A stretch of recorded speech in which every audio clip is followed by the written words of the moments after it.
Selamat bertemu kembali bersama dengan saya, Tri Prastianingsih, penyuluh agama Kristen di kantor Kementerian Agama Kabupaten Klaten dalam program Suluh Kristiani.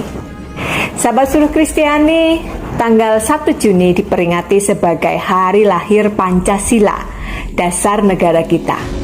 Dan ada lambang yang digunakan untuk mempermudah rakyat Indonesia memahami dan nantinya menghidupi nilai-nilai yang ada dalam sila-sila Pancasila.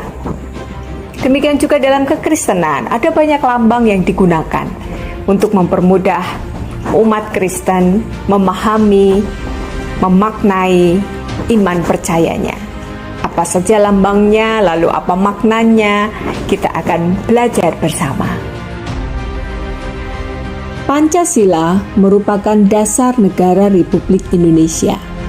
Dilambangkan dengan burung Garuda yang memegang pita bertuliskan Bhinneka Tunggal Ika. Dengan lambang ini menyatakan bahwa Indonesia adalah bangsa yang kuat dan sangat menghargai keberagaman. Lambang burung Garuda seringkali juga dipasang di dinding-dinding rumah rakyat Indonesia.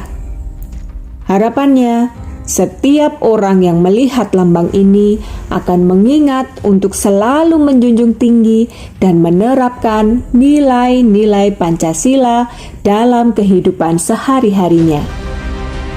Dengan demikian, burung Garuda dan juga semboyan Bhinneka Tunggal Ika tidak hanya menjadi simbol atau pajangan semata, tetapi benar-benar mewarnai kehidupan masyarakat Indonesia.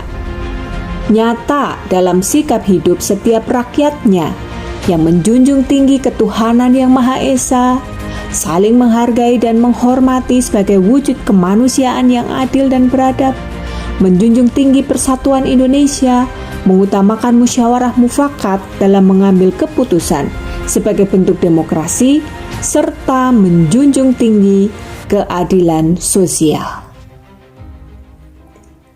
Dalam kekristenan, kita juga mengenal lambang-lambang yang digunakan, yang sering disebut juga sebagai simbol, seperti salib, simbol yang populer dan dikenal juga oleh orang-orang non-Kristen.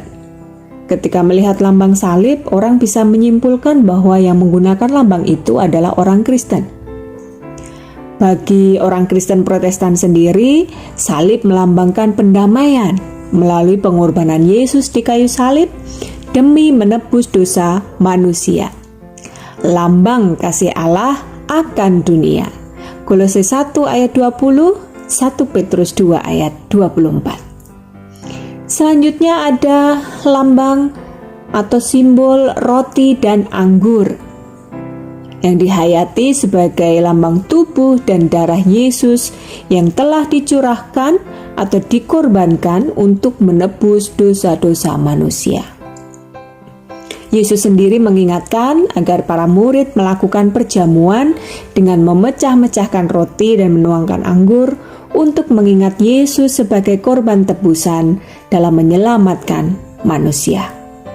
Lukas 22 ayat 9 dan juga 1 Korintus 11 ayat 24 dan 25. Simbol selanjutnya yaitu Alfa Omega, digunakan sejak awal kekristenan.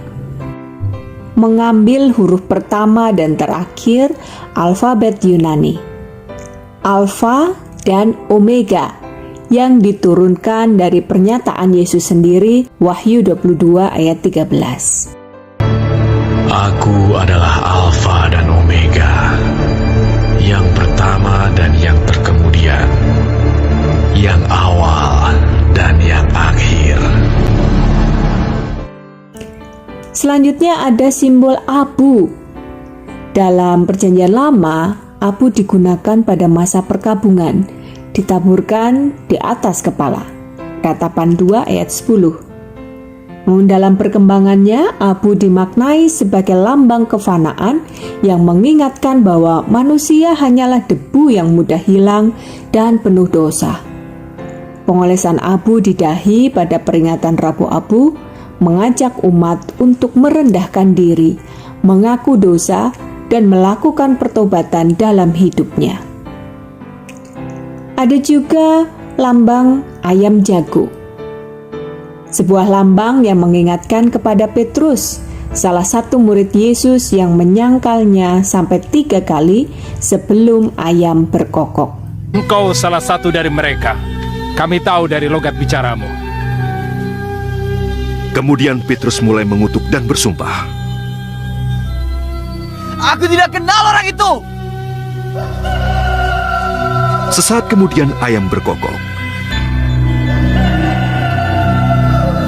Lalu Petrus teringat akan perkataan Yesus kepadanya, sebelum ayam berkokok, engkau akan mengatakan 3 kali bahwa engkau tidak mengenal aku. Kemudian Petrus pergi keluar dan menangis dengan sedih. Ayam jago menjadi peringatan bagi manusia agar tidak jatuh dalam dosa yang sama. Selanjutnya ada lambang burung merpati. Ini melambangkan Roh Kudus yang hadir pada peristiwa baptisan Yesus. Lukas 3 ayat 22. Selain itu, burung merpati dipakai juga sebagai lambang ketulusan. Tertulis dalam Matius 10 ayat 16. Itulah beberapa contoh lambang atau simbol dalam kekristenan. Semoga semua lambang atau simbol yang ada bisa menolong setiap orang Kristen untuk mengerti dan mengingat akan pokok-pokok ajaran yang harus selalu dihayati dan dikerjakan. Ya, simbol atau lambang yang ada harus dikerjakan dengan sungguh-sungguh dalam kehidupan keseharian. Dengan demikian tidak hanya menjadi simbol yang terpampang, namun benar-benar bisa dirasakan secara nyata di tengah kehidupan orang-orang Kristen khususnya dan juga dunia secara umum. Semoga Tuhan memampukan kita. Selamat menghayati setiap lambang atau simbol yang ada di sekitar kita. Semoga kita semakin dikuatkan dan dimampukan untuk menghayati setiap lambang dan simbol yang ada dalam hidup dan membuat hidup kita semakin bermakna. Tuhan memberkati.